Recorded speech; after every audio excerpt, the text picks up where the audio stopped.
আসসালামু আলাইকুম। তো সবার কী অবস্থা, কেমন আছেন?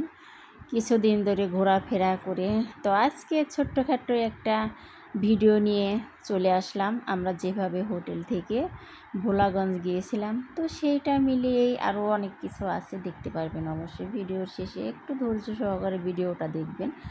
তো আমরা ফার্স্টে সিএনজি নিয়ে ভোলাগঞ্জের উদ্দেশ্যে রওনা হয়েছিলাম। আর এই ট্রলারের এখানে এসে মনে হয়েছিল আমার এলাকায় কিন্তু ছোটোবেলায় এমন অনেক ট্রলার ছিল, এখন অবশ্যই এগুলা নাই। তো আমি এই জিনিসটা খুব মিস করছি, খুব ভালো লাগছে অবশ্য। তো ট্রলারে করে একটা নদী পার হয়ে আমরা গেলাম সাদা পাথরের উদ্দেশ্যে। দেখেন এইখানে আসার পর ছিল, আমরা যখন গেছি প্রচুর গরম, আর এখানকার পানিগুলো যে এতটাই ঠান্ডা আর এতটা শান্তি। আমরা অনেকক্ষণ ছিলাম, প্রায় সারাদিনই ছিলাম এইখানে। আর এটা দেখতেছেন ভারতের মেঘালয় পাহাড়।